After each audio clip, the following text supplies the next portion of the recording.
It is an earthquake of muscle, fury, and raw power. Every movement is lethal. The savanna is a battlefield of dust and fury.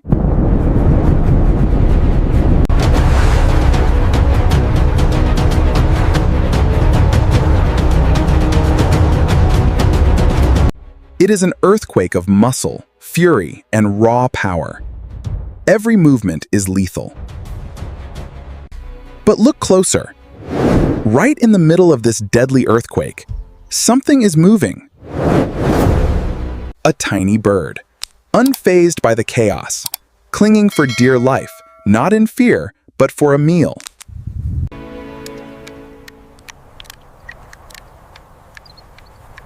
This is the red-billed Oxpecker.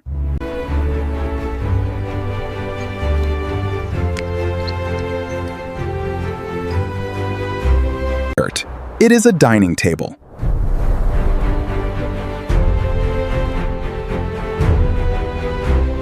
Beside a buffalo, a rhinoceros, or a towering giraffe, it is incredibly small.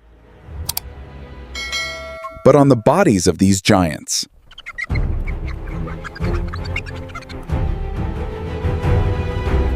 it moves as if walking across its own private landscape. Its claws grip tightly into thick skin. Scratching claws. Low breath.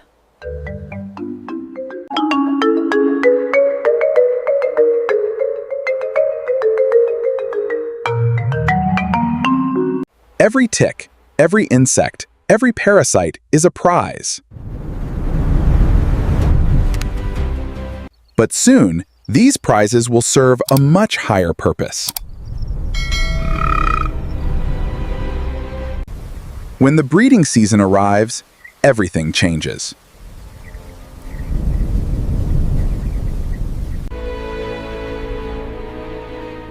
A feeding trip is no longer just about keeping one bird alive. It is about the survival of a legacy.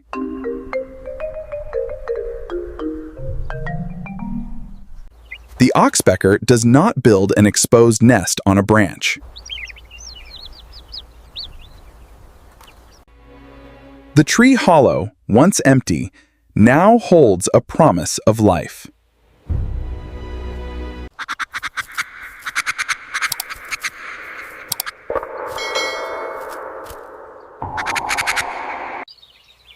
Inside, a secret chamber is taking shape.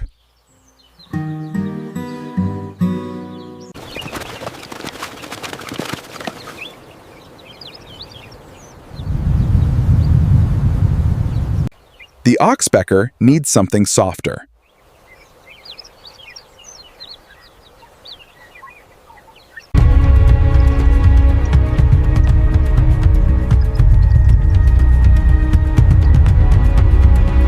With daring precision.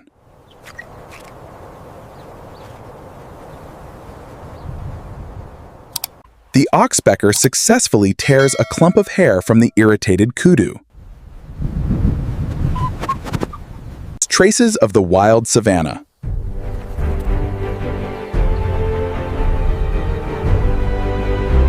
Pieces of the giant mammals.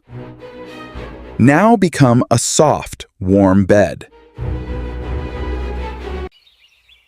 Here, fragile eggs are laid. A new world is waiting in the dark. The incubation period is the quietest chapter in this life cycle.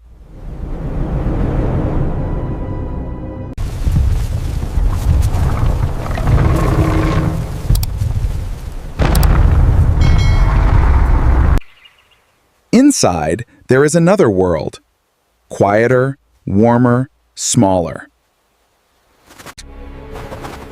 Everything depends on the adult birds. One stays with the nest, one leaves.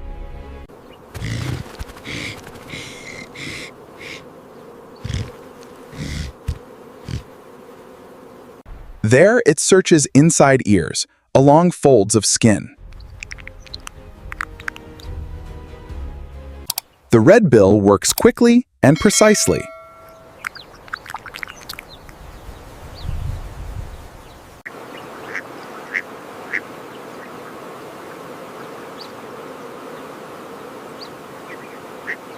To the host, this can feel like a deep relief.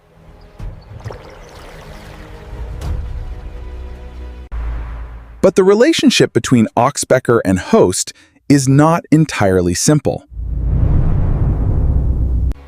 This bird can help remove parasites, but it has also been observed feeding from open wounds. Nature is not always clean. It is not always gentle. And it is not always easy to divide into good and bad.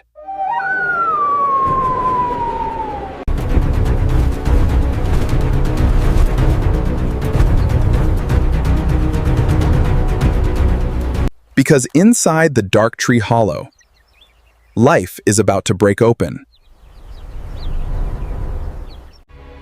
One day, the silence changes. On the surface of one egg, a tiny crack appears.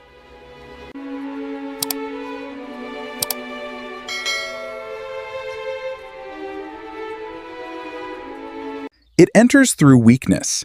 Its body is almost completely defenseless.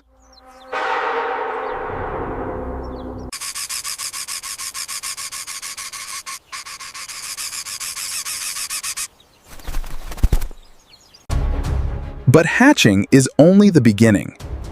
From that moment on, the greatest danger is hunger. They must leave more often, feed more often.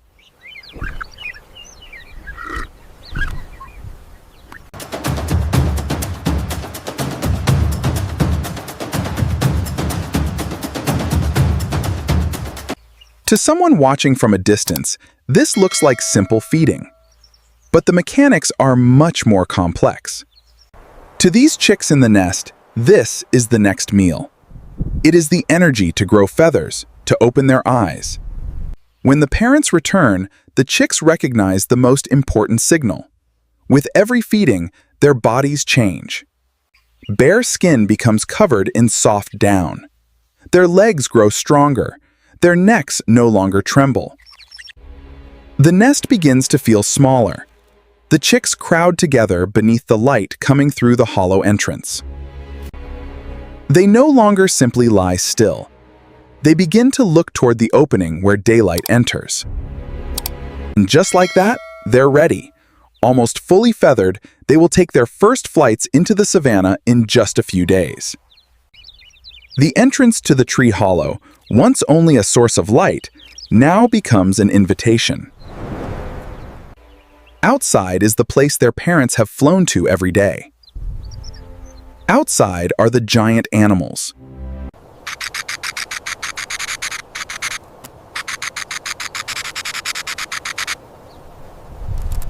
It has feathers, it has strength, it has instincts.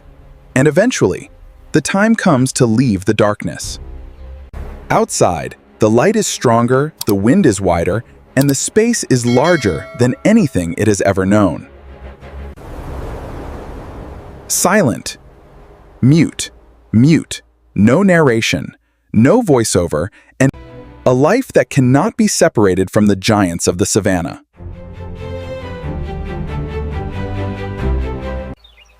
When it is mature enough, it too will learn to cling to bodies many times larger than its own.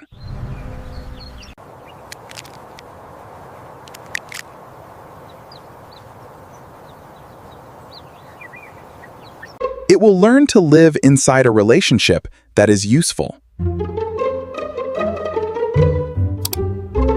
I finally got it. First try. Success.